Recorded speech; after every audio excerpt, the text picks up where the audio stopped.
시청자 여러분 안녕하십니까? 신통방통 윤태현입니다. 아침 신문부터 만나보겠습니다. 자, 첫 번째 신문 조선일보입니다. 수능 출제 위원이라는 소제목인데요. 자, 조선일보.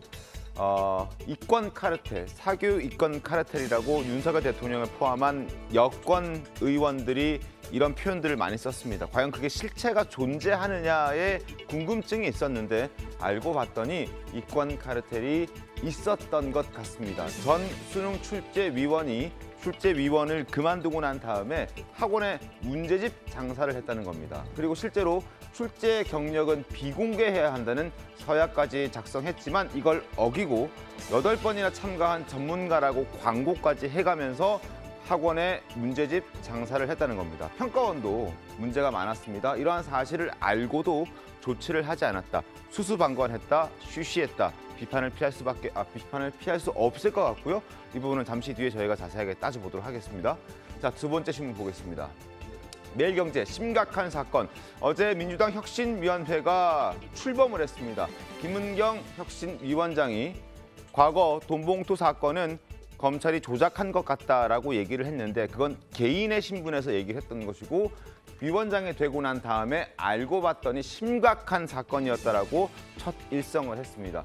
자, 그러면서 혐오 조장엔 관용이 없을 것이다. 그리고 공천혁신에서 참신한 인재를 등용시키겠다라고 얘기를 했습니다. 이재명 대표도 혁신기구 논의 내용을 전폭적으로 수용하겠다라고 말했습니다. 그러나 11명의 위원들 가운데서 7명이나 친이재명계 인사들로 채워지면서 여러 가지 비판의 목소리들은 나오고 있습니다. 잠시 뒤에 살펴보죠. 세 번째 신문 보겠습니다. 동아일보입니다. 소금 사재기. 자, 후쿠시마 오염수로 인해서 여러 가지 문제점들, 걱정들 이런 것들이 튀어나오고 있는데 소금까지 여파가 미치고 있습니다. 중고 거래까지 등장했다고 합니다. 자, 소금을 나중에 살 때 혹시라도 오염수에 오염이 된 소금을 사지 않을까라는 걱정 때문에 이런 소금 사재기 현상이 벌어지고 있는 건데 전문가들은 소금이 만약에 오염수 방류되고 난 이후에 소금을 구매한다 하더라도 그 이후에 만들어진 소금이라 하더라도 삼중수소의 경우에는 물이 증발하면서 다 사라지기 때문에 크게 걱정할 필요가 없다라고 말을 하고 있습니다. 그래서 너무 조급해하지 말고 너무 신경 쓰지 않아도 된다라고 전문가들은 얘기하고 있고 이런 사재기 현상도 아주 일시적일 거라고 얘기를 하고 있습니다. 신문 3개 살펴봤습니다. 본격적으로 신통방송 시작해 보겠습니다.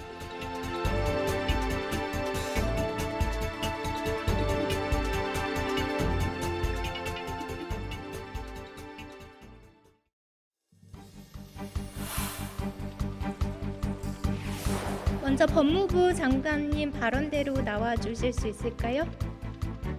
의원님 한동훈 법무부 장관 나와 있습니다.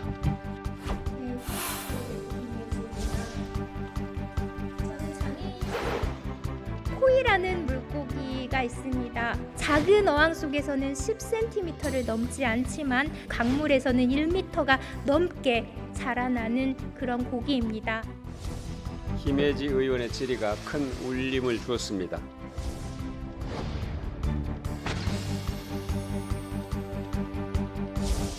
저 또한 우리 사회의 소외된 분들을 대변하는 공복으로서 진정한 여러분의 힘, 곧 국민의 힘, 김예지가 되도록 최선을 다하겠습니다.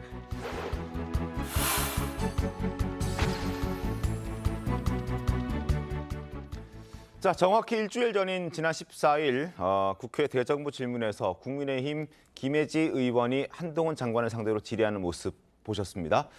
상대를 헐뜯기 위한 날선 말들만 오가던 대정부 질문에서 오랜만에 따뜻한 기분을 느꼈다면서 여야를 떠나서 박수가 이어졌고요. 그리고 야당에서조차 큰 울림을 줬다 이런 찬사가 나올 만큼 세간의 큰 주목을 받았던 대정부 질문이었습니다. 여전히 그날의 기억과 여운이 남아있는데 그래서 오늘 특별히 김혜지 국민의힘 의원님 직접 모시고 자세한 이야기들을 나눠보겠습니다. 반갑습니다. 안녕하십니까. 국민의힘 김예지입니다. 네, 어서 오십시오. 자, 먼저 지난주에 있었던 대정부 질문 이야기부터 좀 해보도록 하겠습니다. 한동훈 장관을 상대로 아주 친절하고 그런 질문을 했다, 울림을 줬다 이런 평가들이 나오고 있는데 사실 이런 반응들이 나올 거라고 예상을 하셨습니까? 아니요, 전혀 예상하지 못했습니다. 네. 혹시 신경 쓰는 부분도 굉장히 많았다고 들었습니다. 이제 동선이나 이런 부분들 리허설도 수차례 했다라고 들었는데 네네. 어떤 부분에 특별히 좀 신경을 쓰고 하셨던 건가요, 준비를? 대정부 질문이 오후였는데요. 오전에 미리 가서 제가 이제 실수하면 안 되니까 동선을 다 체크를 했고요. 그리고 네. 단상 주무관님이 계시더라고요. 그래서 그 국무위원들 바라볼 때는 단상이 이렇게 각도를 맞춰야 된다고 하더라고요. 근데 그 각도를 제가 확실히 눈으로 확인할 수 있는 것이 아니라서 그런 것들을 국회 사무처에 계신 주무관님들하고 맞춰보고 하는 것을 먼저 좀 리허설을 했습니다. 네, 그렇군요. 어쨌든 이런 뜨거운 반응이 나올 거라고 예상하지 못했다고 하셨는데 실제로 이런 반응을 받아보니 느낌이 어떠시던가요?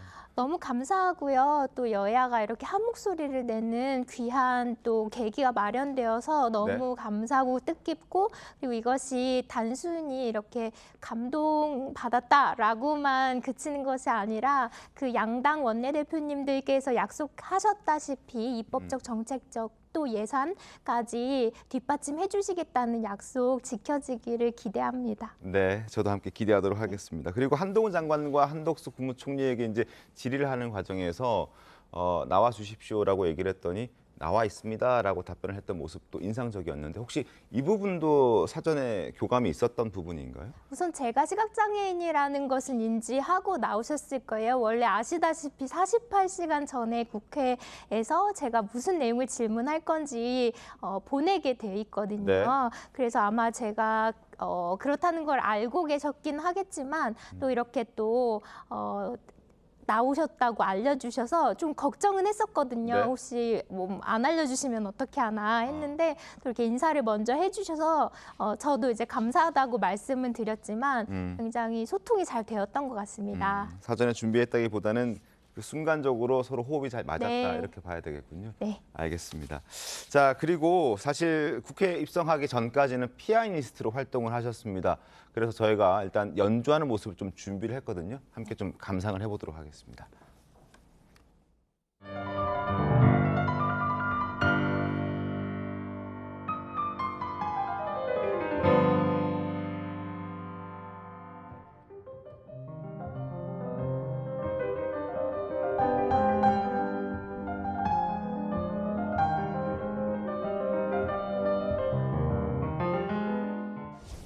나만이 전할 수 있는 분명히 뚜렷한 메시지가 있었다는 것을 그 관객들과 소통하면서 알게 된 거예요. 그런 깨달음이 없었다면 제가 보기에는 음악을 지금까지 할 수 없었을 것 같아요.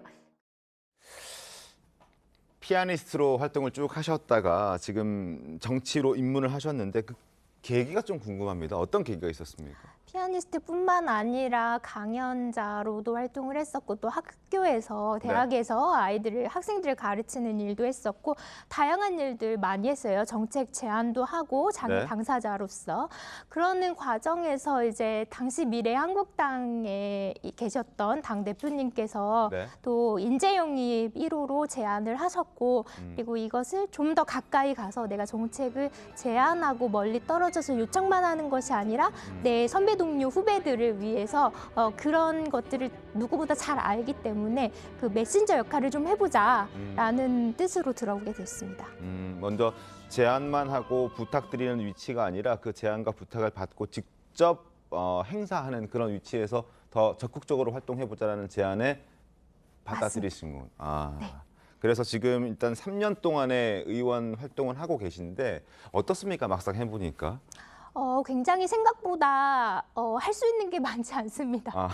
네, 특히나 이제 예산 문제 관련해서는 제가 예산 당국이 아니기 때문에 아무리 이렇게 좀 단체나 또 당사자분들께서 원하시는 것들이 있어도 제가 그런 것들을 직접 할 수는 없고요. 다만 그런 것들이 잘 될 수 있도록 입법적 정책적인 부분들을 챙겨보고 또 상임위에서 또 직접적으로 현안 질의 등을 통해서 개선을 이끌어내기도 했던 점은 굉장히 보람 있었던 것 같습니다. 의정 활동을 이제 3년 동안 하셨는데 어떤 뭐 소신이나 신념 이런 거가 특별히 있을까요? 본인 갖고 가장 계시는? 중요한 것은 제가 대정부 질문 끝머리에서도 말씀드렸다시피 저는 소수자 또 약자를 대변하는 공복 심부름꾼이라고 합니다. 저는 네. 그렇게 심부름꾼으로서의 역할을 해야 되겠다. 단지 내 생각으로 내 주장만 하는 것이 아니라 그분들이 나를 통해서 원하시는 것들 또 전하고자 하는 메시지를 전달해야 되겠다라는 마음가짐으로 어떤 저보다는 네. 다른 분들, 그러니까 제가 그분들을 대변해야 되는 입장이기 때문에 그걸 넘어서지 않도록 항상 성찰하고 있습니다. 알겠습니다. 네. 자, 그리고 지금 현재 인터뷰를 한 7, 8분 가량 진행을 했는데 그 기간 동안에 사실 의원님을 옆에서 항상 보좌하고 있는 조이가 지금 옆에 보자 하나요? 자는 거 아닌가요? 지금 일단 뭐 축 앉아 있긴 한데요, 네. 누워 있긴 한데 대정부 질문 때도 사실 함께 있던데요. 네. 그렇게 국회 본회의장 들어가는 과정도 사실 쉽지는 않았다고 들었습니다. 어떤 과정들을 거쳤어요? 원래 장애인복지법 제40조에 이 안내견 서비스견들은 다 이제 같이 다닐 수 있다라는 것이 나와 있긴 합니다. 또 그 네. 법을 제정한 입법기관이 안 된다는 것은 살짝 루머 및 약간 오보에 의한 그런 논란들이 있긴 했었지만 네. 사실상 덕분에 그 안내견에 대해서 많이 알려질 수 있었던 계기가 되었던 것 같아요. 네. 어쨌든 힘든 과정을 통해서 일단 의원님과 함께 국회 본회의장뿐만 아니라 곳곳에서 조이의 모습을 확인할 수 있는 그런 시간이 됐을 텐데 사실 어떤 존재인지 의원님께 조이라는 이 안내견은 어떤 존재인지 좀 여쭤보고 싶습니다.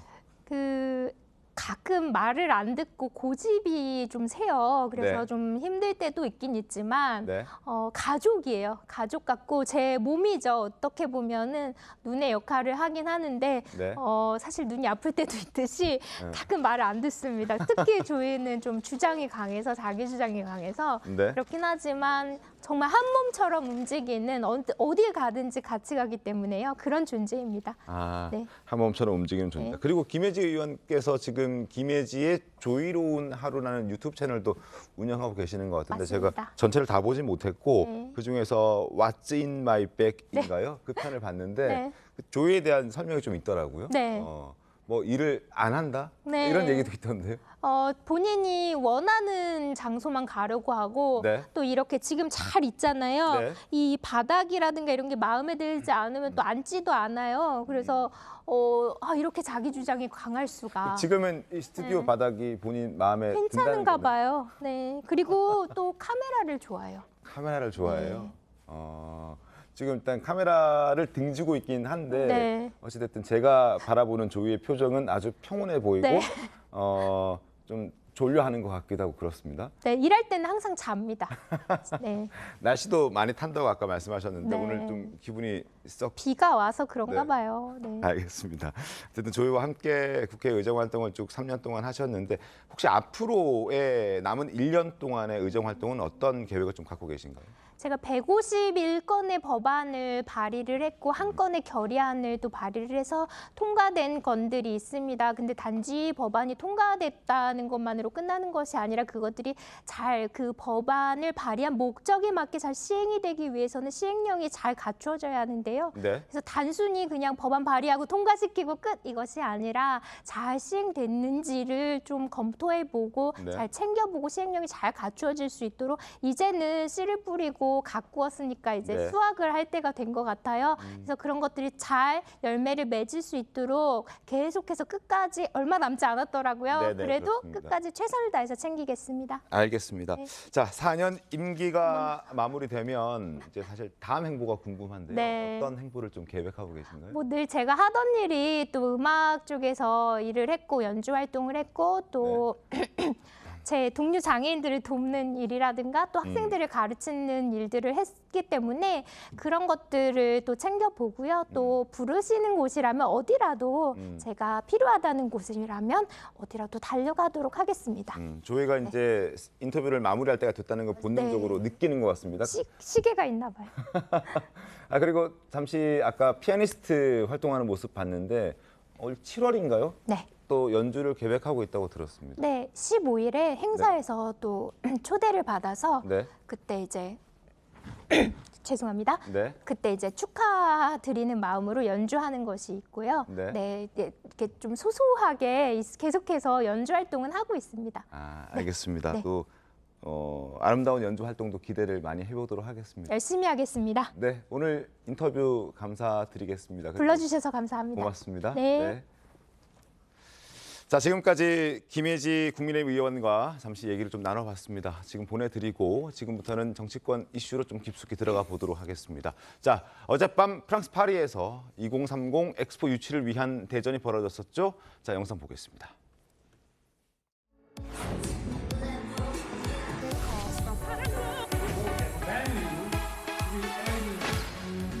I'm on the next level. So dear friends, here we begin a new journey, a new path to find answer for your future, for our future.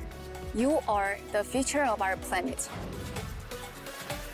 Can you imagine the vibrant energy such a country can bring to the expo?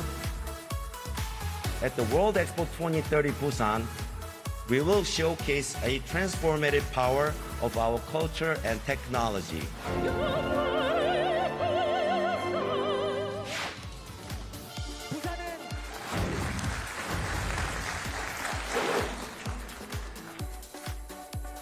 Korea is a qualified candidate. Korea has been fully investing in preparing for the Busan Expo. We will make it the best World Expo of all time. See you in Busan in 2030. Thank you. 네, 지금부터 2030 엑스포 유치를 위한 우리 정부의 노력에 대해서 한번 네 분의 출연자들과 함께 자세하게 얘기를 해보도록 하겠습니다. 반갑습니다. 안녕하세요. 네. 자, 4차 프레젠테이션 우리나라의 첫 번째 연사로 나선 인물 영상에서 보셨듯이 가수 싸이 씨였습니다. 자, 연사 중에 12년 전 세계적인 인기를 끌었던 강남 스타일의 모습도 재현하면서 장르를 웃음바다로 만들었다고 하는데 그 모습 조금 더 보겠습니다. Hello everyone.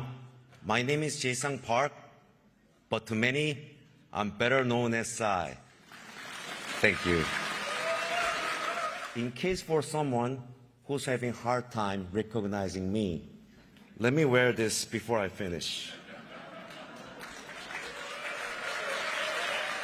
Distinguished delegates, I'm so grateful even after 10 plus years, my song Gangnam Style still can bring people together whenever it's on. I believe the World Expo 2030 Busan will do the same, bring the whole world together and shape a better future for all of us. Thank you so much. Thank you so much. 자, 그리고 마지막 연사로 이제 윤석열 대통령이 직접 나섰는데요. 장동혁 의원이 어제 연설 보셨습니까? 네. 어떻게 좀 보셨습니까? 그동안 사실 부산 엑스포 유치를 위해서 정부나 국회나 대통령실이나 다 같이 힘을 모아 왔습니다. 네. 이제 그 결정판이 어제 그 연설이었다고 할 수 있는데요. 네.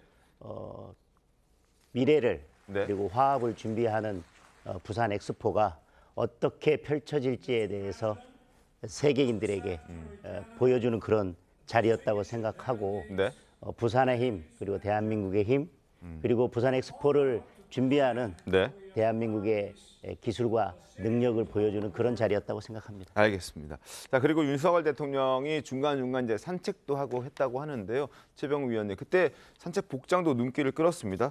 천안함 티셔츠와 모자를 착용했다고 하는데 과거 미국에 방문했을 때도 천안함 모자를 썼었고 뭐 계속 거듭 보여주는 이유가 있을까요? 아마 윤 대통령이 계속해서 보훈의 의미를 강조해왔던 거 잘 아시고요. 그래서 국가보훈처를 국가보훈부로 승격했고 더군다나 지금 아직도 6월입니다. 네. 6월이 호국 보훈의 달이죠. 그렇죠. 네. 아마 이런 점 때문에 이제 그 전준영 그 유족 회장, 전준영 그 생존자 회장이 네. 그 선물한 거잖아요. 그러니까 그거를 쓰고서 산책을 나선 것으로 보입니다. 네.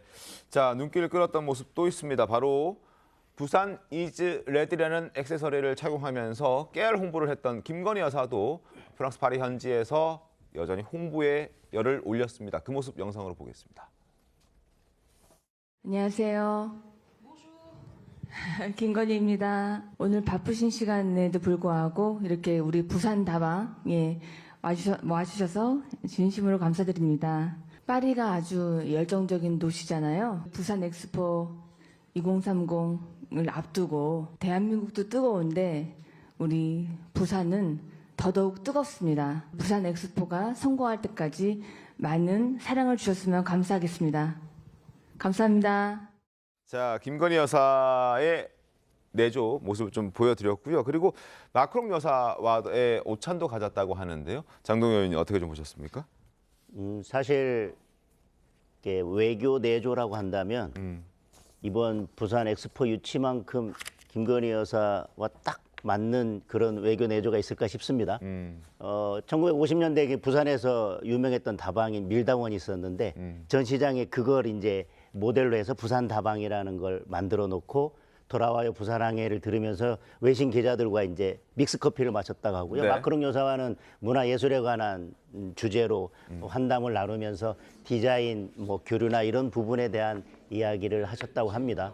사실 그동안 뭐 여러 외교 내조가 있었지만 네. 문화예술 쪽의 전문가로서 이번 부산 엑스포 유치에 나선 김건희 여사께서 이번에 많은 성과를 거두셨으면 좋겠고 네. 이번에 정말 그 외교 내조가 무엇인지 한번 보여주셨으면 좋겠습니다. 알겠습니다. 자, 2030 엑스포 부산 유치 기원 저희도 응원을 하도록 하겠습니다. 아마 11월에 최종 프레젠테이션이 있고요. 그리고 투표가 이루어지고 나면 12월 중에는 이제 결과가 나올 텐데 좋은 소식 있기를 바라겠습니다. 자, 다음 주제 가겠습니다. 다음 주제는 조국 전 장관과 그의 딸 조민 씨 관한 소식인데 조민 씨가 고급 외제 승용차를 타고 다닌다는 허위 주장을 유포한 혐의로 재판에 넘겨졌던 강용석 변호사 등이 법원에서 무죄 선고를 받았습니다. 재판부의 판단을 따져보기 전에 과거 억울함 호소했던 조국 전 장관 부녀의 모습부터 확인하겠습니다. 저희 딸아이가 포르쉐를 타고 다닌다고 합니다. 어떡하라는 것입니까? 그런데 애초부터 명백한 허위 사실을 알면서도 고의로 그런 비판을 하고 공격을 하는 것은 이건 정말 아니라는 생각이 듭니다. 그동안 여러 허위 보도가 있었는데 저에 대한 예를 들어서 제가 포르쉐를 몬다든지 그런 허위 보도에 대한 손해배상 청구 소송이 진행 중에 있습니다. 가짜 뉴스로 인해서 정말 많이 고통을 받았는데. 자, 김광삼 변호사님. 일단 허위 사실, 그러니까 사실이 아니었다는 부분은 1심 재판부도 인정을 했는데 그럼에도 불구하고 이들에게 무죄를 선고한 이유가 어디 있습니까? 일단 뭐 조민 씨가 이제 포르쉐 타는 건 아니었다. 이것은 뭐 사실관계도 확정이 된 것 같아요. 네. 그런데 과연 조민 씨가 이제 포르쉐를 탔다는 것 자체가 명예훼손이 되느냐. 이제 이 부분이 좀 쟁점이었던 것 같습니다. 그런데 제일 중요한 부분은 일단 이 포르쉐를 탔냐 안 탔냐 이것은 네. 개인의 영역인데 네. 사실은 당시의 공적 인물이라고 할 수 있는 조 전 장관의 어떤 청렴성, 재산 형성의 과정 네. 이런 거에 영향을 미치는 그런 내용이었거든요. 이제 그렇기 때문에 조 전 장관이 공적 인물이고 사실 이제 조민 씨는 그렇지 않다고도 볼 수 있지만 이제 준 공적 인물이라고 이렇게 볼 수도 있다는 거죠. 그러면 적어도 포르쉐를 탔다는 것 자체가 과연 명예훼손죄인 거냐, 아니면 이제 비방의 목적으로 한 것이냐 이런 면에 있어서는 인정할 수 없다. 이게 이제 판결의 주요 내용이에요. 근데 조민 씨도 전에 제가 기억하기로는 그런 얘기 했잖아요. 본인도 나도 공적 준공이다 이런 네. 말을 했기 때문에 적어도 공적 인물 정도 되면 포르쉐를 탔냐 안 탔냐 이거 자체가 사실은 명예훼손을 보기 쉽지 않다는 거고 그다음에 이제 가로세로 연구소에서는 그냥 이것이 허위인지 알면서도 유튜브에서 방영한 게 아니고 네. 이제 제보를 받았다는 거죠. 네. 그래서 부산 의전원에 포르쉐가 찍힌 사진 같은 걸 받았는데 자신들은 뭐 이게 진실인 걸 알고 이제 방송을 했다 이런 취지로 주장을 하고 있어서 결국 중요한 것은 이제 공적 인물이기 때문에 네. 이 정도는 이제 감수를 해야 한다. 이게 사실은 이제 판결이 이어집니다. 네. 근데 제가 보기에는 판결문을 저희가 안 봤잖아요. 네. 안 본 상태에서 지금 기사만 보고 하는데 기사가 조금 좀 완전하지 못하다는 느낌을 가져요. 왜 그러냐면 만약에 저 말이 사실이라면 아니 거짓말인 거 허위 사실인 거 뻔히 알면서도 공적인 인물한테는 허위 사실 유포해도 괜찮다는 얘기가 되잖아요. 그건 곤란하다고 저는 봅니다. 저는 법조인은 아니지만. 네. 그래서 아마 지금 김광삼 변호사 말씀하셨듯이 그 강용석 변호사 등이 계속해서 제보를 받고 자기들이 뭔가 사실관계를 확인하려는 노력을 했고 네. 그리고 본인들도 이거 사실이겠구나라고 생각을 해서 그 저 유튜브에서 공개를 했던 것 아닌가. 그 부분을 판사가 인정한 것 아니냐는 거죠. 왜냐하면 기사도 오보를 냈을 경우에 늘 처벌을 받는 건 아닙니다. 네. 기자가 확인할 만큼 했고 그게 사실이라고 믿었을 경우에는 면책이 되거든요. 네. 그것처럼 저것도 아마 그런 관점에서 무죄를 선고한 것 아닌가 싶은데 네. 좀 판결문을 좀 보고 그냥 허위사실인 거는 맞는데 무죄다 이거는 아닌 것 같은 느낌이 듭니다. 최 의원님 말씀이 아마 판결문에 기재되어 있는 걸로 알고 있어요. 그러니까 객관적으로 허위 사실이지만 네. 가로 세로 연구해서 이 유튜브에 방송을 할 때는 네. 그 진짜인가 아닌가를 다 확인 과정은 거쳤을 것이다. 검토를 거쳤다. 최선을 다했다는 거죠. 그렇기 때문에 이제 무죄가 나온 걸로 보입니다. 알겠습니다. 가세연에서는 앞으로도 더 팩트 체크를 꼼꼼하게 하겠다 이렇게 얘기를 하고 있습니다. 그럼에도 불구하고 조국 전 장관 일가는 반드시 단죄되어야 한다라고 주장하고 있습니다. 목소리 들어보시죠. 오늘 사법부가 굉장히 올바른 판결을 내려주셔서 굉장히 감사하다라는 말씀을 드리겠습니다. 조국 딸 조민, 조속히 검찰이 기소를 해서 이 조국 일가, 조국 가족들의 범죄가 반드시 이제 단죄해야 된다라는 데 함께 싸워주시길 부탁드리겠습니다. 재판부의 현명한 판단에 경의를 표하는 바이고요. 팩트체크라든지 실수가 없도록 충실한 방송을 할 것을 약속드리도록 하겠습니다. 아까 조민 씨에게 한 말씀은 재판 선고 끝나고 해주신다고 말씀하셨는데 조민 씨 요새 유튜버로 계속 잘 나가고 계시니까 앞으로도 많은 활약 기대하겠습니다. 자, 이승훈 변호사님, 어쨌든 1심입니다. 뭐 조민 씨 입장에서는 항소할 수도 있고요. 2심 판단은 어떻게 될 것 같습니까? 아마 이제 검찰이 무죄가 나오는 경우는 항소하기 때문에 항소할 것으로 보여지고요. 조민 씨를 공적 인물로 본 것 같아요. 네. 그리고 또 포르쉐를 탔다라고 하는데 포르쉐를 탄 게 왜 이게 명예훼손이냐 이런 취지까지 이제 판결을 한 것 같은데요. 이제 중요한 것들은 조민 씨 입장은 아니 포르쉐를 탄 적이 없는데 네. 이걸 탔다라고 하는 것이 아마 아버지의 어떤 부정한 축제로 인해서 이런 재산을 모은 게 아니냐 이런 비난 가능성이라든가 명예가 훼손됐다 이런 주장을 한 거고요. 다음에 이제 정보통신망법상 명예훼손 같은 경우는 비방의 목적이 있어야 되는데 그 입증 책임을 검사가 지는 거거든요. 네. 근데 그 비방 목적과 관련해서 조금은 입증이 부족하지 않았나 싶고요. 다만 이제 형사와 민사는 별개인 거거든요. 민사소송에서는 가세연이 패소 판결을 해서 한 5천만 원 정도 손해배상을 하게 되어 있고요. 네. 항소심도 뭐 번복 가능성은 충분히 있을 것으로 보여지고요. 네. 문제는 이제 포르쉐를 탔냐 안 탔냐 그 과정에 그런 정보를 시청자들에게 제공했을 때 정말로 적절한 어떤 사실 확인 조치를 취했느냐 이것이 항소심에서도 결정이 번복되거나 유지되거나 하는 가장 중요한 포인트가 될 것 같습니다. 알겠습니다. 항소심 뭐 한다면 항소한다면 그 2심 재판 결과도 한번 지켜보도록 하겠고 그리고 강용석 변호사가 앞서 얘기했듯이 지금 현재 조민 씨는 유튜버로서 활발히 활동하고 있습니다. 그리고 영상이 업로드 될 때마다 외제차들이 등장하는데 그 모습 잠깐 보겠습니다. 나는 내가 하고 싶은 거 이제 만들어서 올릴 거니까 그거에 너무 얽매이면 안 된다고 생각해. 진짜 소소하게 내가 행복하게 느끼는 컨텐츠를 하고 싶다고 그렇게 생각하고 있어. 저는 그 조국 전 장관 관련해서 명예훼손 관련 기소됐었잖아요. 그거에 대해 입장 한번 부탁드립니다. 글쎄 조민 씨가 요새 외제차를 계속 타시더라고요. 타고 벤츠도 타고. 그래서 근데 저희 사건에서는 외제차 한 번도 몰아본 적 없다고 증언을 했는데 외제차라는 게 이렇게 날마다 바꿔가면서 탈 정도로 쉽게 운전을 할 수 있는 차가 아닌데 남의 차라고 하면서 이 차 저 차 바꿔 타는 게 적절한지 모르겠습니다.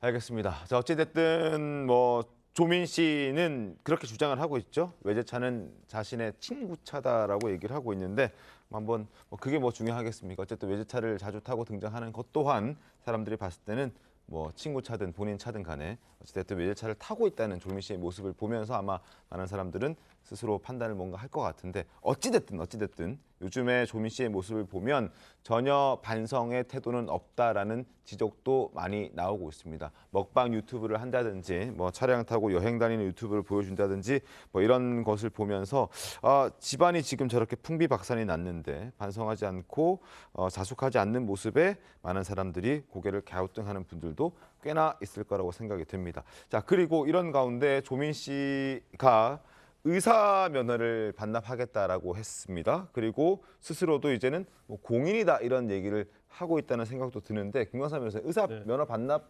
과정은 어떻게 되고 있습니까?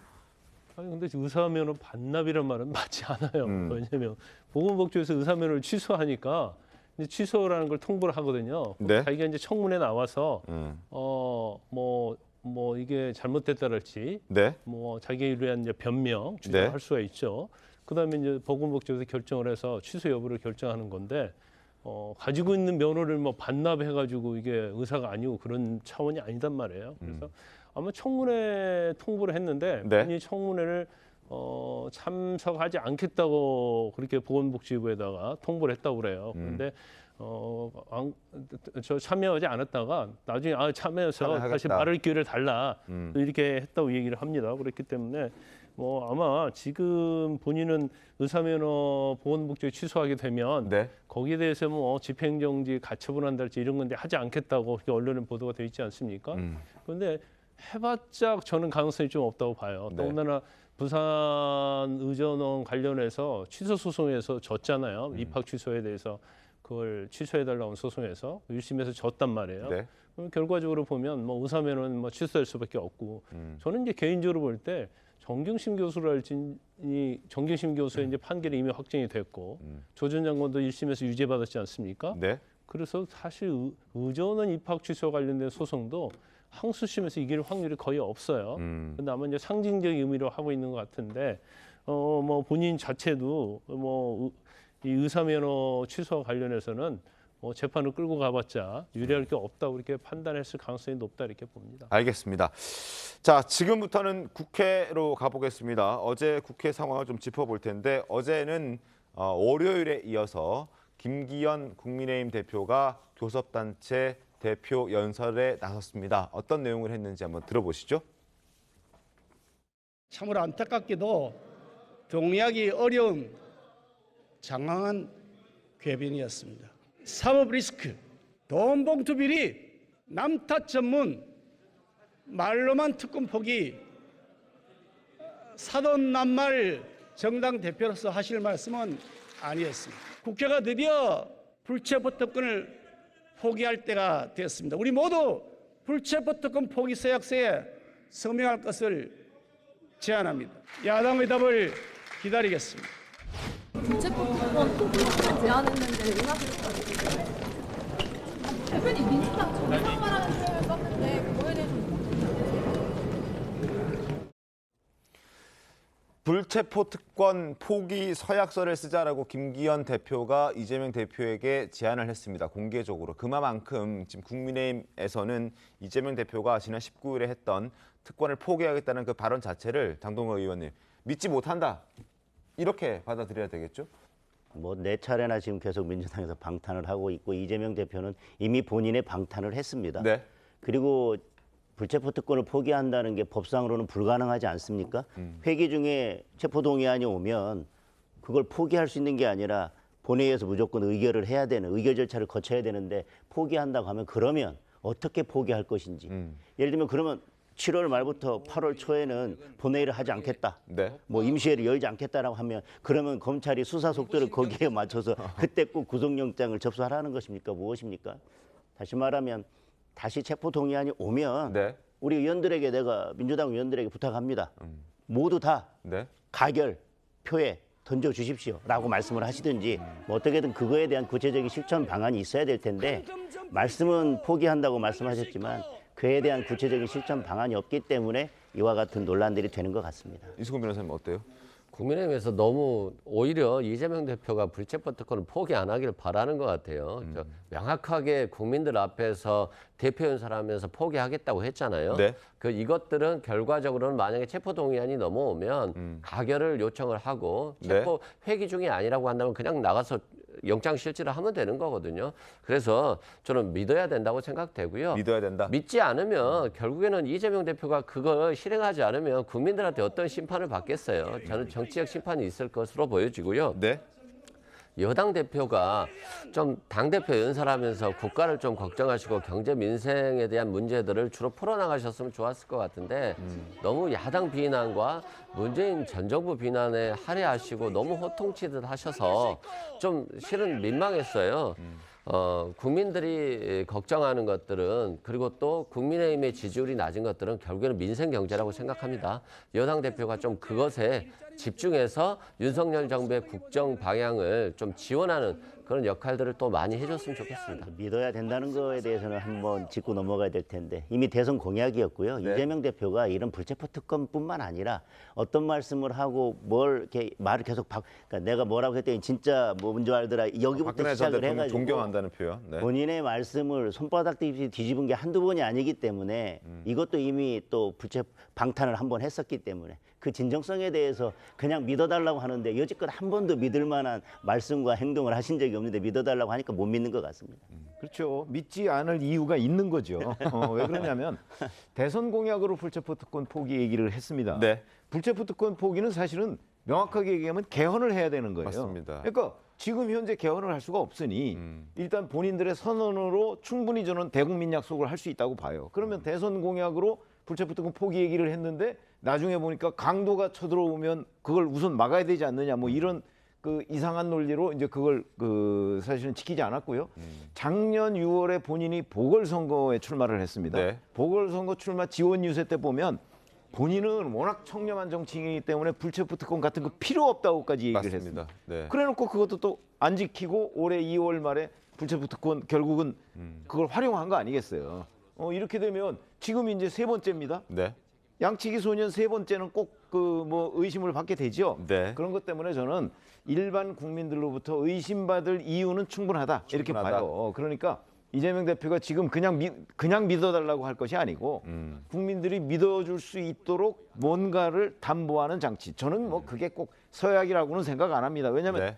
아니 서약서 쓰고서도 또 그 안 지켜도 되는 거잖아요. 그러니까 그거라고 보지는 않지만 네. 뭐 저런 걸 반복해서 불체포 특권 얘기를 한다든가 그러니까 되돌릴 수 없을 정도로 네. 그러니까 뭔가 믿어달라고 하면 믿어달라고 할 만한 근거를 전 얘기를 해야 된다고 보는 거죠. 그렇지 않으면 지난 두 번의 그 어떤 번복 사태가 있었기 때문에 네.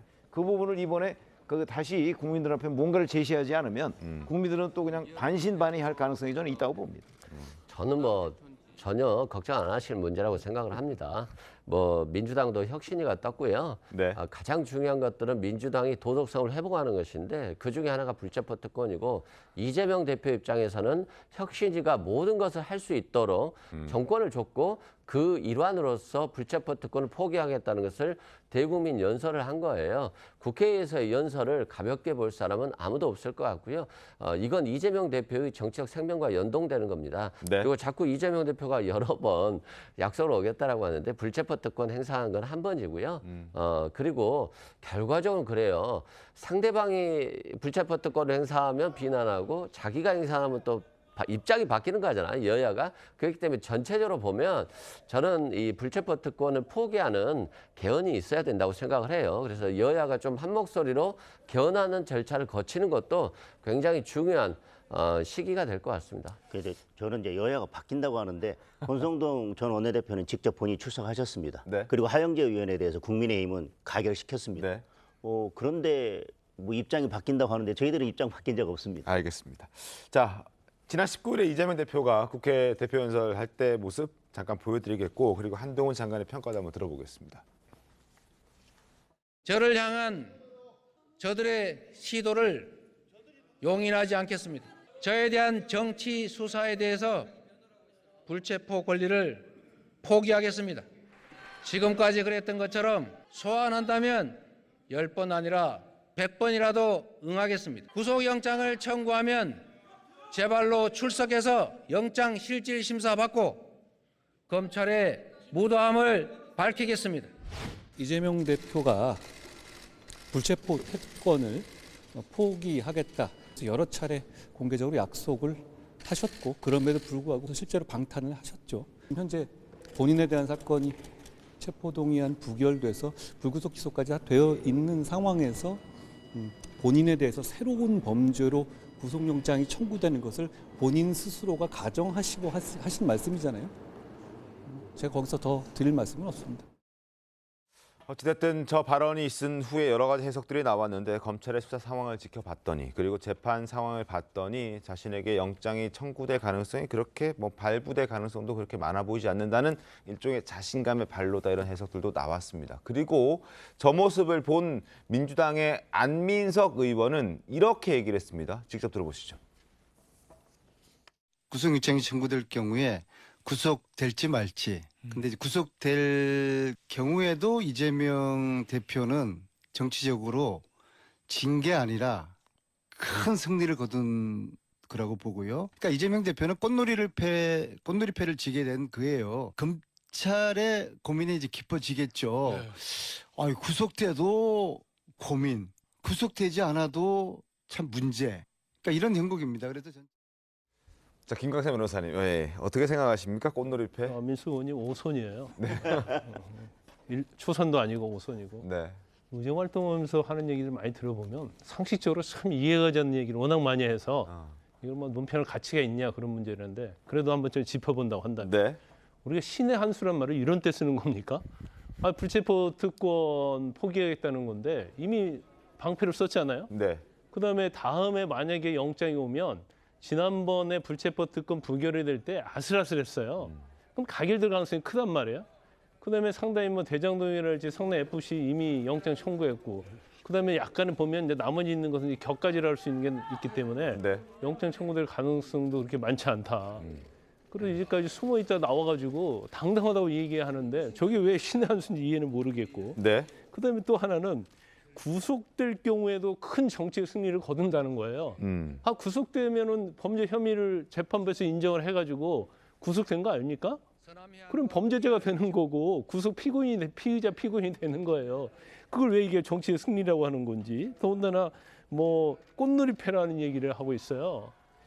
도대체 어떤 생각하고 그런 저런 얘기를 하는지 참 아무리 이해하려고 노력을 해도 저 워딩을 이해하기가 무척 힘듭니다. 알겠습니다. 제가 봤을 때 전문 용어를 써서 꽃놀이패라고 했으니까 저는 전형적인 뻥카라고 생각합니다. 다시 말하면 이재명 대표가 구속되더라도 정치적으로는 잃을 게 없고 오히려 검찰의 모든 비난의 화살이 돌아갈 거니까 검찰은 구속영장 다시 청구할 생각도 하지 말라라고 미리 저는 연막을 펴고 저는 미리 엄포를 놓는 거라고 생각되지 잃을 건 다 잃는 거죠. 구속되면 정치인으로서 모든 걸 다 잃는데 뭘 잃을 게 없다고 하는 것인지 저는 법원에서 범죄 혐의를 인정하고 다 인정을 해서 구속됐는데 잃을 게 없다라고 표현하는 것은 저는 전형적인 그냥 연막작전이고 공포탄이라고 생각합니다. 알겠습니다.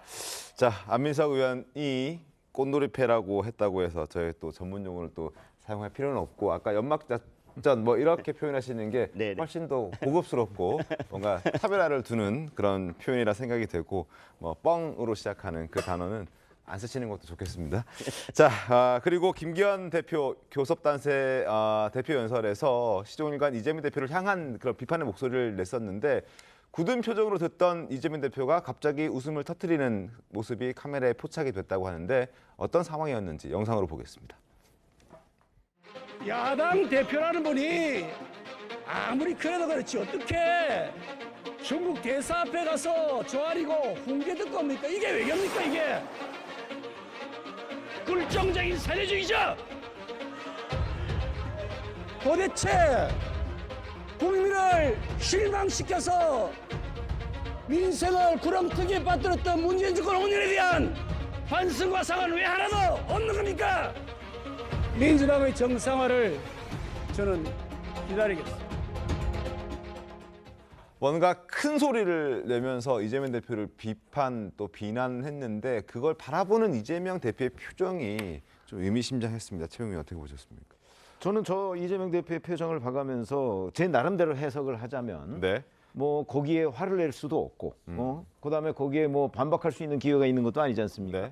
근데 저는 이렇게 봅니다. 이재명 대표는 이제 사실은 뭐 국회의원은 처음 하지만 성남시장하고 그거 다 선출직입니다. 경기도지사 이래서 정치를 오래 했기 때문에 김기현 국민의힘 대표가 저기서 저렇게 얘기하는 거를 자기는 충분히 이해한다고 받아들이고 있을 것 같습니다. 왜냐하면 본인이 전날 했잖아요. 전날 한 부분에 대해서 김기현 대표가 지금 반박을 해가면서 지금 그 상당히 고성으로 그 굴종 외교, 대중 굴종 외교를 얘기하고 있는 거를 나는 충분히 이해하고 있습니다라는 정도로 그냥 그 미소를 띈 것이 아닌가 이렇게 판단합니다. 이수근 변호사님 어떻게 보세요? 뭐 저는 그렇게 생각하지 않고요. 좀 황당했을 것 같아요. 황당했을 왜냐하면 것이다. 여당 대표라고 하는 것을 이제까지 대표하는 사람은 좀 합리성과 객관성을 가지고 정부를 좀 걱정하는 그리고 국회가 이렇게 정부를 지원해서 성공한 정부를 만들어보자 이런 취지로 말을 하는데 김기현 대표가 이재명 대표를 향해서 시종일관 이렇게 큰 소리를 치다 보니까 이게 마치 최근에 TV 토론하기로 했었잖아요.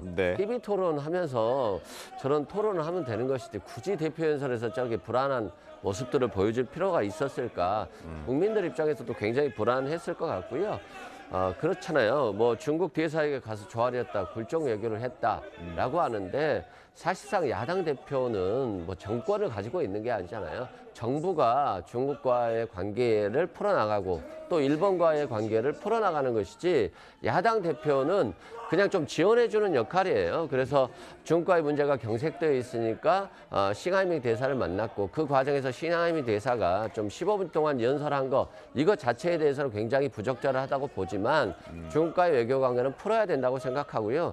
윤석열 정부가 일본에게 굉장히 신경을 많이 쓰듯이 미국에도 중국에도 모든 나라에 정부는 신경을 써야 됩니다.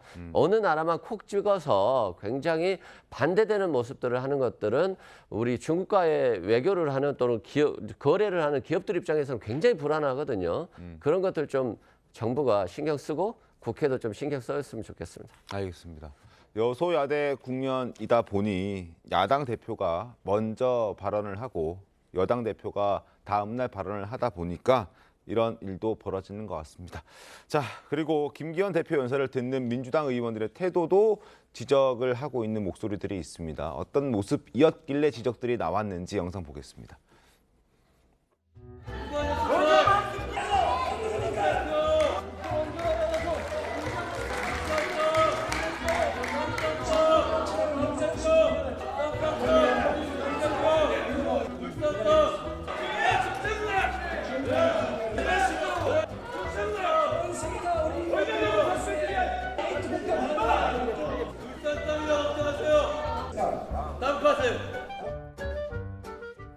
자, 울산 땅 얘기를 하고 있습니다. 땅 대표 뭐 이렇게 정청래 수석 최고위원이죠, 민주당에 저렇게 얘기를 하고 있는데 저 때 그 뒤에 방청석에는 초등학생들도 있었다고 하더군요. 어떻게 좀 보셨습니까?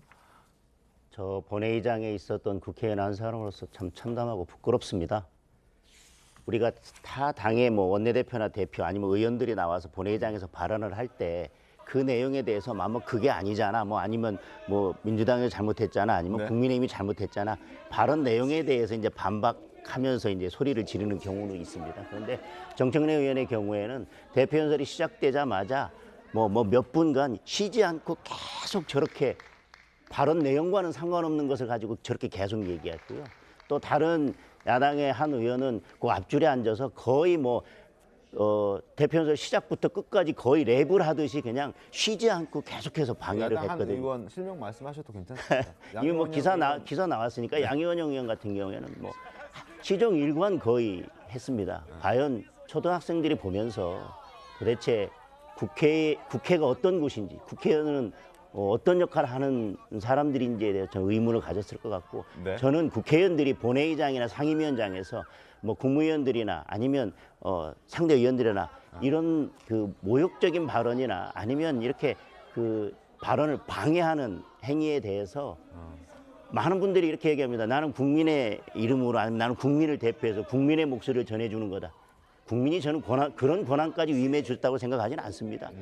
모욕적인 발언을 하고 저렇게 품위가 손상되는 발언을 하면서 거기에 국민을 갖다 붙이면 국민들이 모욕감을 느낄 것 같습니다. 알겠습니다. 자, 김광석 변호사님 어때요? 뭐 새삼스러운 건 아니죠. 그런데 지금 뭐 특히 이제 야당과 여당, 특히 이제 대통령과 이제 협치가 전혀 안 되고 있지 않습니까? 그리고 이렇게 굉장히 극단적이에요. 그런데 협치를 하려고 하면 서로가 그런 자세와 모습을 보여야 하거든요. 저렇게 감정 상하는 얘기를 계속 하면서 협치하라고 협치하라는데 그 협치가 될 수 있겠습니까? 우리가 지금 여당 대표, 야당 대표 TV 토론 하자는 거 어딜 물 건너가 버렸잖아요. 아마 TV 토론하면 계속 서로 욕하되고 사태질 할 거예요.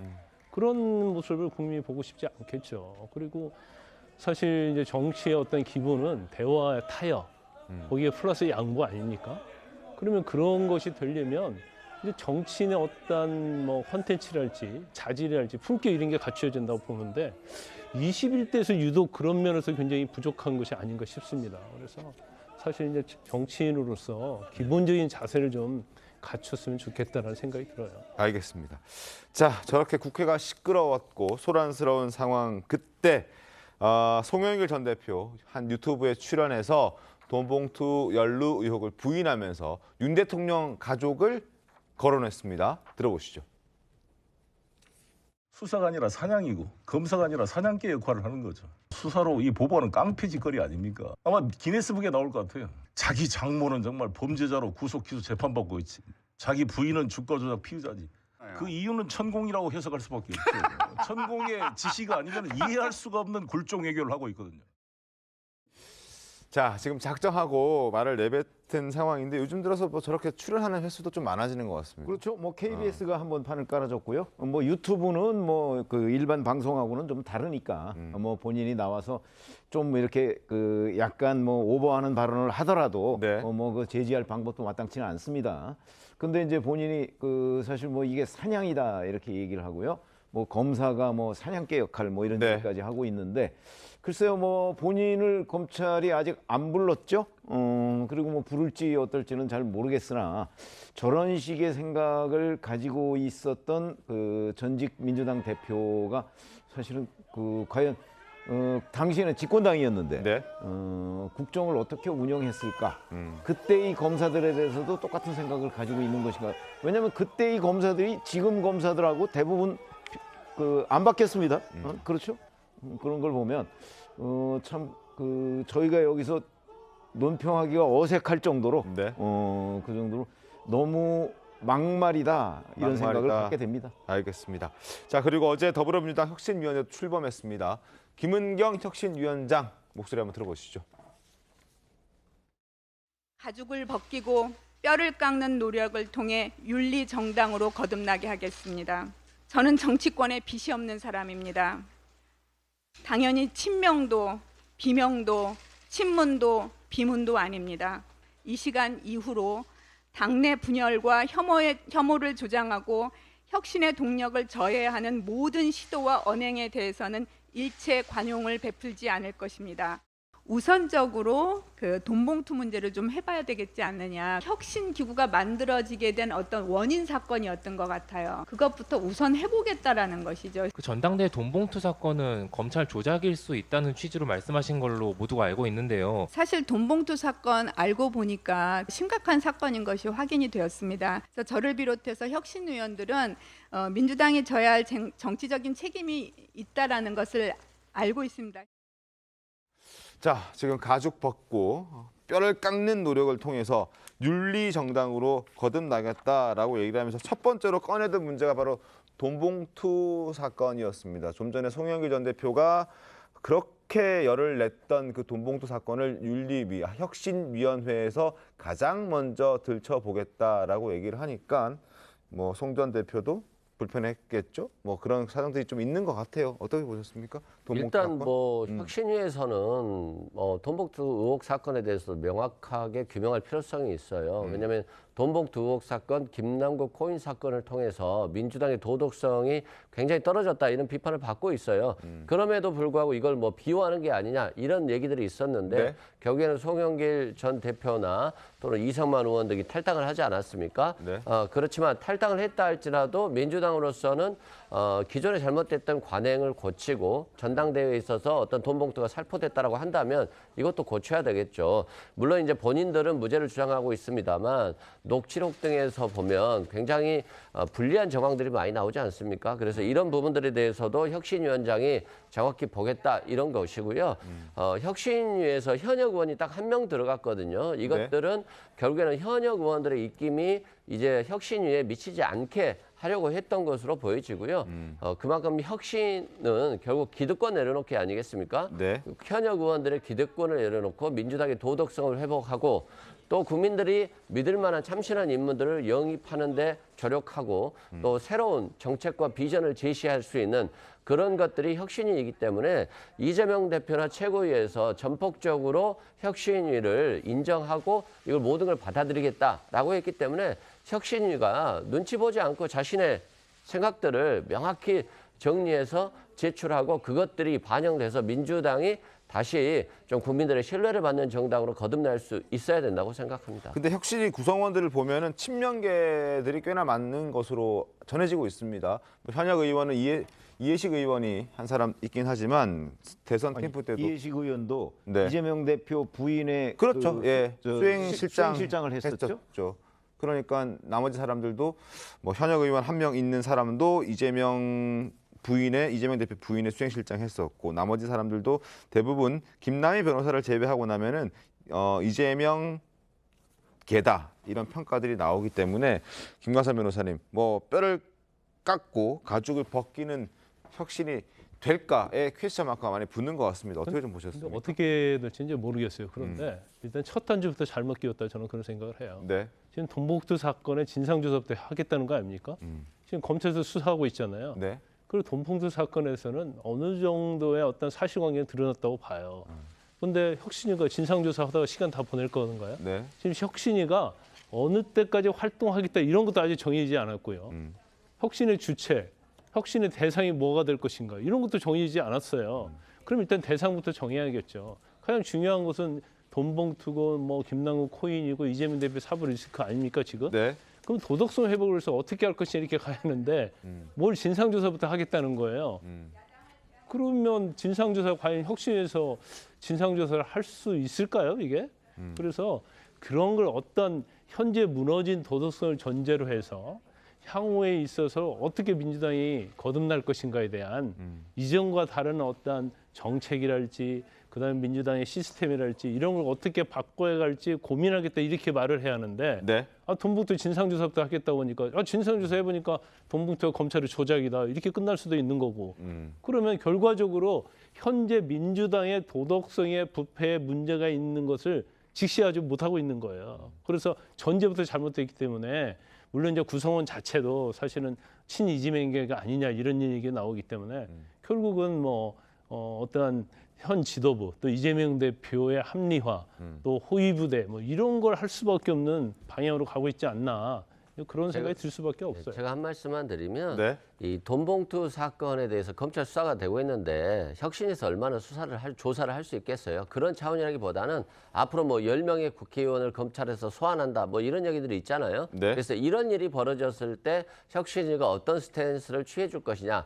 그러려고 한다면 기본적인 조사가 돼야 되기 때문에 그런 위주의 어떤 조사라고 보면 될 것 같고요. 혁신위 구성이 뭐 이재명계 아니냐 그러는데 이재명 대표가 민주당의 대표였기 때문에 아무래도 민주당 대선 기구에 포함된 분들이 좀 많이 있어요. 그렇지만 이걸 이재명계라고 보기는 좀 어려울 것 같고요. 그래서 결국에는 혁신의 문제잖아요. 지금 뭐 이재명 대표와 좀 친분이 있는 사람이 있다가 중요한 것이 아니라 민주당의 혁신위원회가 정말 혁신을 해야지만이 다시 민주당의 신뢰를 회복하는 것이기 때문에 며칠 지나서도 이런 논란이 계속된다라고 한다면 결국 혁신은 실패할 것이지만 저는 이번에는 꼭 성공해야 될 혁신이기 때문에 혁신위원장이 굉장히 사명감을 가지고 할 거라고 생각되고요. 그렇기 때문에 혁신의 대상이라든가 범죄 아무 게 정해져 있지 않거든요. 근데 이렇게 정해지지 않았다는 것 자체가 혁신위가 아무것도 못하는 거 아니냐 이런 비판을 할 수는 있어요. 그렇지만 결과적으로는 혁신위원장이 사명감을 가지고 정권을 준 것이기 때문에 혁신 대상을 가리지 않고 특히 공천 시스템이 가장 중요할 것 같아요. 이 부분을 얼마나 현역 기득권을 버리고 새로운 인물들이 정말 좋은 인물들이 나올 수 있을지 그것들을 혁신해야지 될 것으로 보여집니다. 알겠습니다. 한번 지켜보도록 하겠습니다. 과연 혁신위가 얼마나 혁신할 수 있을지 한번 지켜보도록 하겠고 다음 순서 가겠습니다.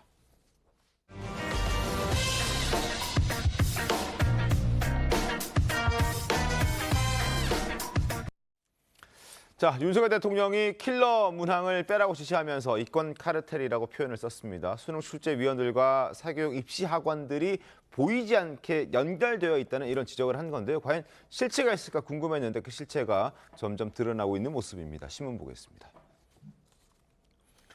전 수능출제위원이 학원에 문제집 장사를 했다는 겁니다. 드러나는 사교육 이권 카르텔, 출제 경력 비공개 서약도 어기고 8번 참가한 전문가라고 광고까지 해가면서 학원에 문제집을 비싼 값에 팔았다. 그리고 평가원은 이 사실을 알고도 조치를 안 했다. 이런 얘기가 나왔습니다. 장동현 의원님, 이게 바로 이권 카르텔이라는 생각이 드는군요.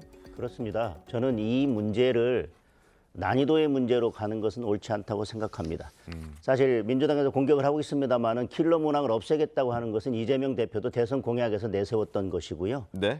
이 대통령의 발언 그리고 지금 진행되고 있는 것들은 이 킬러 문항과 연결돼서 이권 카르텔이 있다. 그러면 수능이라고 하는 게 공정성에 엄청난 문제가 있는 것 아니겠습니까? 그것은 미룰 수 있는 문제가 아닙니다. 왜 지금 이 문제를 끌고 나왔냐라고 얘기할 게 아니라 수능 출제에 있어서 공정성이 담보되지 않고 거기에 이권 카르텔이 개입돼 있다면 그건 오늘 당장이라고도 수술하고 그것은 해결해야 되는 문제이지 저는 미룰 수 있는 문제가 아니라고 생각하고 이렇게 이권 카르텔이 만약에 실체가 드러난다면 저는 이건 심각한 문제라고 생각합니다. 심각한 문제 맞죠. 교육 너무나 민감하고 예민한 문제인데 이렇게 카르텔까지 있었다고 하면은 이건 큰 문제가 아닐까 싶습니다. 그리고 민주당도 사실 최종 의원님 이런 부분이 드러났다면 지나친 정쟁은 조금 자제해야 되는 것 아닌가요? 어떻습니까? 아니 민주당이 그 이재명 후보가 공약으로 한 것을 윤석열 대통령이 만약에 이재명 후보 공약대로 해라 이렇게 했다는 거잖아요 지금. 근데 뭐가 문제죠? 박수치고 환영할 일이죠. 그리고 저는 이게 그 교육과정평가원이라는 데가 원래 입시 과정을 다 치르고 나면요. 3월에 3월에 자 내년도 입시는 어떻게 할 것인가 하는 부분을 이제 계획을 교육부 장관한테 보고를 해요. 거기에 보면 늘 등장하는 것이 바로 적정 난이도입니다. 적정 난이도. 그러니까 킬러 문항 없애겠다는 거죠. 그런데 올해 3월에도 했어요. 올해 3월에도 교육과정평가원에서 사실은 킬러 문항, 그러니까 적정 난이도로 올해 수능을 내서 내년 2024학년도 뭐 고등학생한테 뭐 공정한 뭐 무슨 그 기회를 주겠다 뭐 이렇게 보고를 했어요. 보고했는데 6월 모의 평가를 했잖아요. 근데 거기에 여전히 그게 아무런 개선이 안 된 상황이 있으니까 윤 대통령이 지적을 한 거란 말이죠. 그러니까 이 난이도 문제는 그거는 뭐 수능 149일 남겨놓고 지금 킬러 문항 없애자고 하는 거는 이건 교육 참사다. 이거는 말이 안 되는 것이 난이도는 시험 문제 출제하기 전날에도 조정할 수가 있습니다. 그렇지 않습니까? 그리고 심지어는 시험 끝나고 나서도 난이도 논란은 계속돼요. 맞습니다. 과거에 보면 교육과정평가원장이 난이도 조절에 실패해서 사퇴한 적이 몇 번 있습니다. 그럴 정도로 난이도라는 자체가 애매한데 지금 현재 킬러 문항이라고 하는 건 저는 난이도의 수준도 뛰어넘었다고 봅니다. 그 이번에 문제로 나온 그 국어 뭐 40번 문항인가 하는 거 한번 보시죠. 그걸 누가 풀 수가 있겠습니까? 지금 고3 수험생이. 그런 정도라면 그건 난이도 차원의 문제가 아니고 바로 지금 얘기하는 출제위원과 학원 간의 이권 카르텔. 저는 그 관점에서 접근해야 될 문제이기 때문에 지금 본질적으로 난이도 이거 조절하는 문제 이거는 언제 해도 크게 문제가 안 될 사항이고 다만 지금 얘기하는 수능 출제위원들이 자기가 수능 출제를 했었다는 그 경력을 가지고 문제를 만들어서 학원에 팔아먹는 것 이게 범죄다. 저는 그렇게 봅니다. 알겠습니다. 무엇보다 공정해야 할 수능 제도에 이러한 카르텔이 존재해왔다는 것에 대해서 큰 배신감을 느끼는 분들도 많을 것 같은데 아무튼 이번에 윤 대통령의 발언 이후에 여러 가지 뭐 정쟁들도 벌어지고 있긴 합니다만 해결책을 빨리 만들어서 이번 수능에는 이런 일들이 벌어지지 않기를 하는 바람을 좀 담아보겠습니다. 잠시 뒤에 돌아오겠습니다. 네, 오늘 준비한 신통방통 여기까지입니다. 내일 더 신통하게 돌아오겠습니다. 고맙습니다.